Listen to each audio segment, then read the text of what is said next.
The year was 1206, and the world was about to witness one of the most impossible military victories in human history. A ragtag band of 500 Mongol warriors would face an enemy force 30 times their size. And what happened next would echo through the corridors of time, reshaping entire civilizations and altering the course of human destiny forever. This is the story of Subutai's miracle at the Battle of Kalka River, where mathematics meant nothing, where impossible became reality, and where 500 men proved that sometimes genius and courage can overcome any odds. But what you're about to discover isn't just a tale of military triumph. It's the moment that launched the largest contiguous empire in human history, and the strategic masterstroke that would eventually put Mongol horses on the streets of Vienna and Mongol ships in the waters of Japan. The morning. Mist hung heavy over the Russian steppes as Prince Mstislav the Bold gazed across the battlefield. 15,000 of the finest Russian and Cuman warriors stood at his command. Knights in gleaming armor, experienced soldiers who had never known defeat, all united under one banner to crush what they saw as nothing more than a small band of barbaric nomads from the distant east. But Mstislav had no idea he was staring into the eyes of military genius itself. Leading those 500 Mongol warriors was Subutai, a man whose name would one day be whispered with the same reverence as Alexander the Great and Napoleon Bonaparte. At just 27 years old, this son of a blacksmith had already conquered more territory than most emperors could dream of. And today, he was about to perform his greatest magic trick yet. The odds were impossible, 30 to 1. Any rational military commander would have retreated, waited for reinforcements, or simply refused to engage. But Subutai wasn't rational. He was revolutionary. And as the sun began to rise over what would become one of history's most shocking battlefields, he was about to demonstrate why the Mongols didn't just conquer territories. They conquered the very concept of impossibility itself. The tension in the air was suffocating. 15,000 men prepared for what they thought would be the easiest victory of their lives. They outnumbered the enemy 30 to 1. They had superior armor, established battle formations, and the confidence that comes from never having lost a major engagement. The Russian princes had even brought musicians to celebrate their inevitable triumph. But across that field, 500 men sat silently on their horses, and if you looked closely, you might have noticed something terrifying. They weren't afraid. They were smiling. To understand the magnitude of what was about to happen, you need to understand who these 500 men really were. These weren't ordinary soldiers. They were the product of the most brutal military training system ever devised. From the age of 3, Mongol children learned to ride before they could properly walk. By 10, they could hit a target with an arrow while riding at full gallop. By 15, they had survived winters that would kill grown men from softer climates. And by the time they reached adulthood, they had been forged into something that wasn't quite human anymore. They were living weapons, and today, those weapons were about to be unleashed. Subutai rode slowly along his line of warriors, his eyes scanning not just his own men, but every inch of the battlefield ahead. While the Russian commanders saw only numbers and assumed victory, Subutai saw something entirely different. He saw the wind direction, the moisture in the soil, the angle of the sun, and most importantly, he saw the enemy's fatal weakness. The Russians had positioned themselves in a traditional formation, expecting a traditional battle. But Subutai had never fought a traditional battle in his life. The young general raised his hand, and 500 men became absolutely silent. In that moment, you could have heard a leaf fall to the ground. Then Subutai spoke, and his words would echo through military academies for the next 800 years. Today we don't fight 15,000 men. We fight 15,000 mistakes. We fight 15,000 assumptions. We fight 15,000 reasons why they believe victory is impossible for us. And we are about to teach them that impossible is just another word for unprepared. The battle began not with a charge, but with something no European army had ever seen before. The 500 Mongol warriors suddenly exploded into motion, but not toward the enemy. Instead, they scattered like leaves in a hurricane, moving in patterns that seemed to make no sense. The Russian commanders looked at each other in confusion. Where was the battle line? Where was the organized attack? What they were witnessing wasn't chaos. It was choreography. It was 500 individual warriors moving as one perfect organism. And it was absolutely terrifying. The Mongol composite bow was a technological marvel that Europe wouldn't match for another 2 centuries. While European knights relied on heavy armor and close combat, Mongol warriors could accurately kill a man from 350 meters away. And they didn't just shoot once. A trained Mongol archer could loose 12 arrows in the time it took a European crossbowman to reload once. As the 500 warriors began their deadly dance around the Russian force, the air itself seemed to turn black with arrows. But this wasn't just superior archery. This was psychological warfare at its most sophisticated. The Russians had prepared for a battle, but what they got was something between a nightmare and a fever dream. Mongol warriors would appear from nowhere, unleash a devastating volley of arrows, then vanish before the enemy could even react. They attacked from the front, then instantly appeared on the flanks. They struck from the left, then materialized on the right. It was like fighting smoke, like trying to grab lightning with bare hands. Prince Mstislav tried to order a charge, but his men couldn't charge at an enemy they couldn't catch. Every time the Russian forces moved toward the Mongols, the nomads would simply melt away, only to reappear somewhere else entirely. It was like trying to fight water. And all the while, those deadly arrows kept falling like rain, finding every gap in armor, every moment of vulnerability, every single weakness in the Russian formation. The genius of Subutais' strategy became clear as the battle progressed. He wasn't trying to win through superior numbers or stronger armor. He was winning through superior mobility, superior intelligence, and superior understanding of psychological warfare. Every move his warriors made was designed not just to kill the enemy, but to drive them insane with frustration and fear. The Russians began to panic, not because they were losing men, but because they couldn't understand what was happening to them. As the hours passed, something incredible began to occur. The Russian force, despite outnumbering the Mongols 30-1, began to fragment. Units became separated from their commanders. The carefully planned formations dissolved into chaos. Men began looking over their shoulders, jumping at shadows, firing arrows at empty air. The psychological pressure was so intense that some Russian soldiers began attacking their own allies, mistaking them for Mongol warriors in the confusion. But Subutais' masterstroke was yet to come. Just when the Russian commanders thought they had finally adapted to the Mongol tactics, just when they believed they had found a way to counter the nomadic strategy, Subutai revealed why he was considered one of the greatest military minds in history. He had been holding back. Those 500 warriors weren't fighting at full capacity. They were probing, testing, learning every weakness in the Russian defense. And now it was time for the final act. The transformation was instantaneous and terrifying. The scattered Mongol warriors suddenly coalesced into a single perfect formation. But this wasn't the loose, mobile force the Russians had been fighting for hours. This was something entirely different. It was a human arrow, 500 men moving with such precision and speed that they seemed to blur together into a single entity. And that entity was heading straight for the heart of the Russian command. What happened next defied every principle of medieval warfare. The 500 Mongol warriors didn't just charge into the Russian formation. They penetrated it like a sword through silk. Their horses, bred for speed and endurance in the harsh Mongolian steppes, moved faster than anything the Russians had ever encountered. Their riders, trained from childhood to fight as extensions of their mounts, struck with a precision that seemed almost supernatural.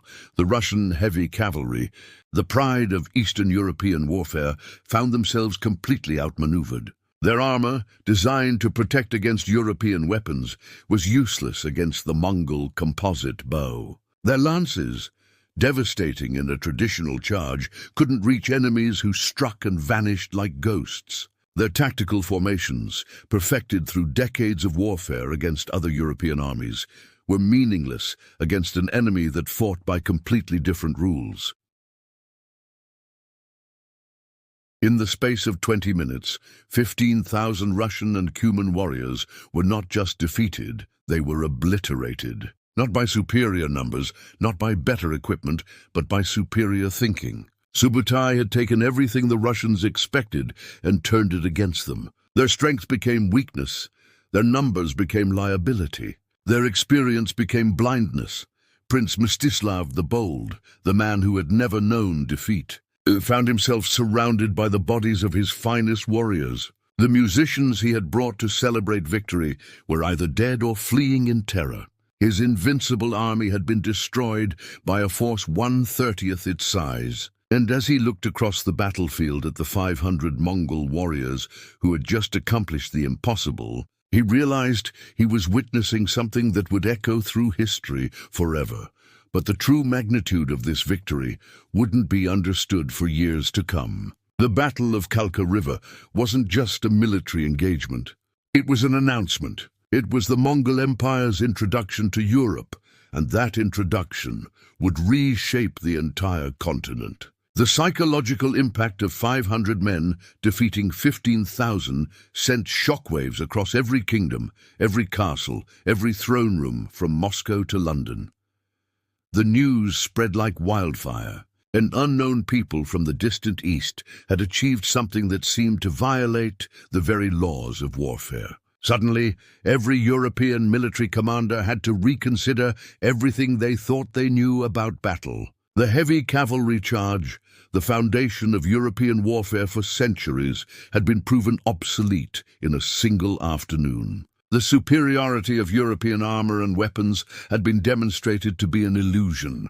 And most terrifying of all, if 500 of these warriors could destroy 15,000 Europeans, what could 50,000 of them do? The answer to that question would come sooner than anyone expected. Subutai's impossible victory at Kalka River was just the beginning. Within 30 years, Mongol armies would be camped outside the gates of Vienna. Within 50 years, they would control territory stretching from Korea to Hungary. The largest empire in human history would emerge directly from this single, impossible battle.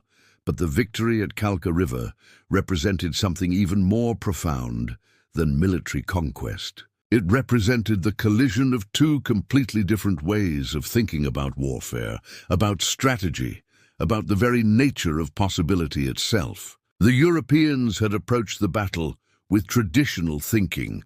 More men meant victory, heavier armor meant protection, established tactics meant success. The Mongols had approached it with revolutionary thinking.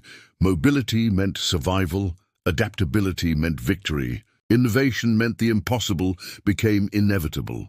Subutai himself would go on to become one of history's greatest military commanders, conquering more territory than Alexander the Great, Napoleon, and Caesar combined.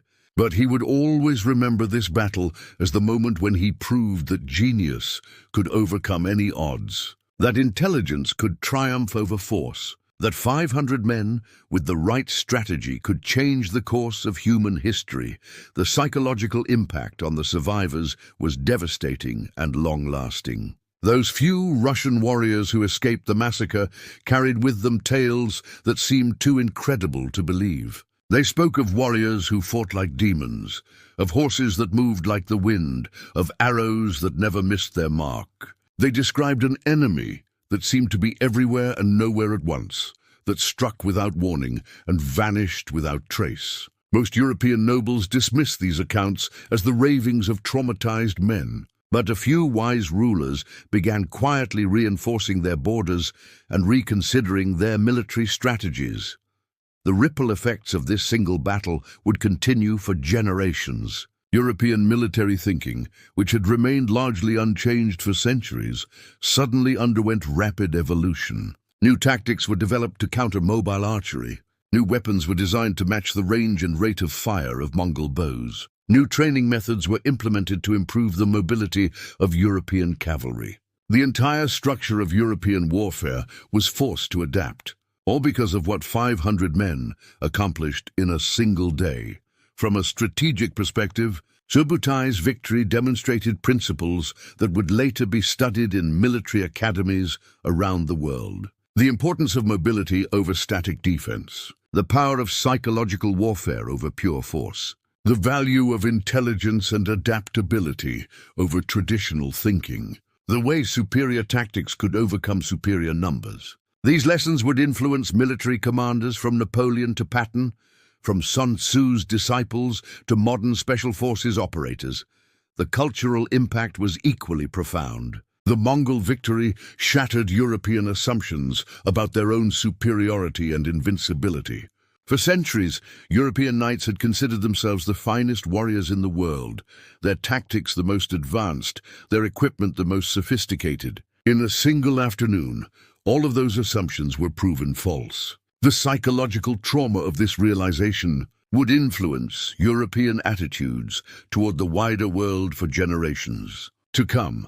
But perhaps the most remarkable aspect of this impossible victory was what it revealed about the nature of leadership itself. Subbutai was not born into nobility. He was not trained in royal academies or groomed for command from birth. He was the son of a blacksmith who rose to greatness through pure merit, intelligence, and an absolutely uncompromising dedication to excellence. His victory at Kalka River proved that true leadership comes not from birth or privilege, but from the ability to see possibilities that others cannot imagine, and the courage to pursue them against impossible odds. The tactical innovations displayed at Kalka River would influence military thinking for centuries. The concept of the feigned retreat, which Subbutai used to devastating effect, would be adopted by armies across the world. The integration of mobility and archery into a single unified tactical system would inspire new approaches to cavalry warfare. The psychological aspects of the battle, the way Subbutai used confusion and fear as weapons, would become standard elements of military strategy. Even the logistics of the victory were revolutionary. Subbutai's 500 warriors were not just fighters. They were a complete military system designed for maximum efficiency. Each warrior carried everything he needed for extended campaigning.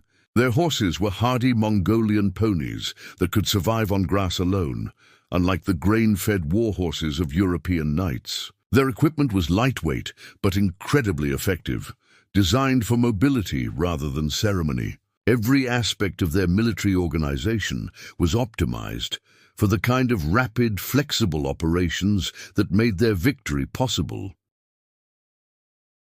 The intelligence gathering that preceded the battle was equally sophisticated. Subbutai didn't stumble into this engagement blindly. He had spent months studying his enemies, learning their tactics, understanding their weaknesses, identifying the perfect moment and location for an engagement. When the battle began, he already knew exactly how it would end, because he had carefully engineered every aspect of the encounter to favor his forces despite their numerical disadvantage.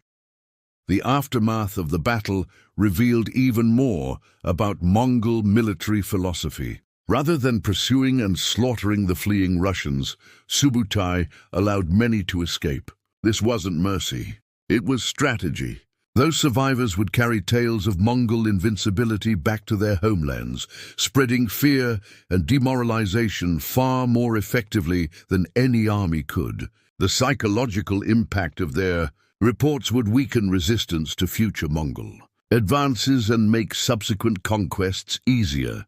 The victory also demonstrated the Mongol approach to warfare as a form of applied psychology. They understood that defeating an enemy's will to fight was often more important than destroying his ability to fight. By creating an atmosphere of supernatural dread and incomprehensible tactical superiority, they could often achieve victory before the actual fighting even began. This psychological warfare would become one of the most distinctive and effective aspects of Mongol military doctrine.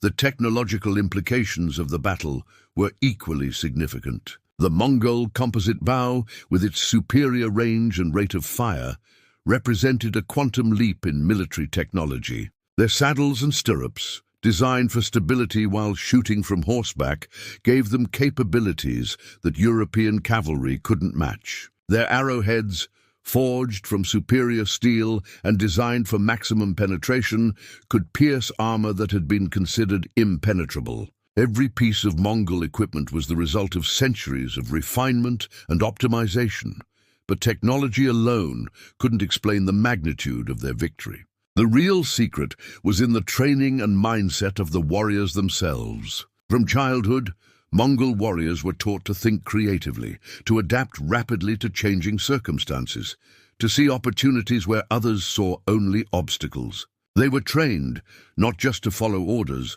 but to understand the reasoning behind those orders and to modify them as circumstances required. This intellectual flexibility, combined with their physical capabilities, made them virtually unstoppable. The social implications of the victory were profound. In European society, military prowess was closely tied to social status. Knights were expected to win through individual courage and strength. The idea that a smaller force could defeat a larger one through superior organization and tactics challenged fundamental assumptions about the nature of valor and honor. The Mongol victory suggested that intelligence and coordination might be more important than individual heroism, a concept that would gradually transform European military culture.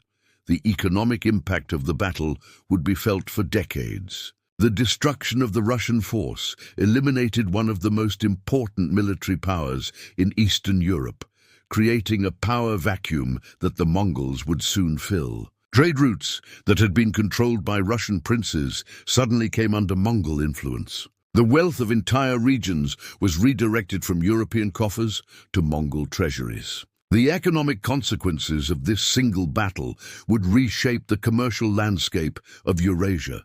The religious and philosophical implications were perhaps even more significant. The Mongol victory challenged European Christian assumptions about divine favor and righteous warfare. How could pagan nomads defeat Christian knights who fought in the name of God? The theological questions raised by this defeat would trouble European religious thinkers for generations and contribute to major changes in Christian military doctrine and crusading ideology. The battle also revealed the importance of communication and coordination in military operations. Subutai's 500 warriors moved with a precision that suggested almost telepathic coordination. This was achieved through years of training together, through the development of sophisticated signaling systems, and through a command structure that allowed for rapid decision-making and implementation. The contrast with the Russian forces, who struggled to maintain communication and coordination even among their much larger numbers, was stark and decisive. The environmental factors that influenced the battle were equally important. Subutai had chosen the location carefully, taking advantage of terrain features that favored mobile cavalry over heavy infantry. The weather conditions, the time of day, even the direction of the wind were all factors in his calculations. This attention to environmental detail would become a hallmark of Mongol military planning and would contribute to their success in vastly different climates and terrains. Across their empire, the legacy of this impossible victory would echo through military history for centuries to come. Military academies would study the battle as an example of how superior strategy could overcome seemingly impossible odds. The tactics developed by Subutai would influence cavalry operations from the American Civil War to modern mechanized warfare. The psychological principles he employed would be refined and applied by military leaders facing their own impossible odds, but perhaps the most important lesson of the Battle of Kalka River was about the nature of possibility itself. Before this engagement, the idea that 500 men could defeat 15,000 would have been dismissed as fantasy. After it, military commanders around the world had to reconsider their assumptions about what was possible in warfare. The battle proved that the impossible was often just the improbable, waiting for the right moment and the right leader to make it reality. The victory at Kalka River was more than just a military engagement. It was a demonstration that human ingenuity, properly applied, could overcome any obstacle. It showed that traditional thinking could be a liability when faced with revolutionary approaches. It proved that numbers, equipment, and experience meant nothing when confronted with superior intelligence and determination. Most importantly, it established that the only true impossibility was the failure to imagine new possibilities.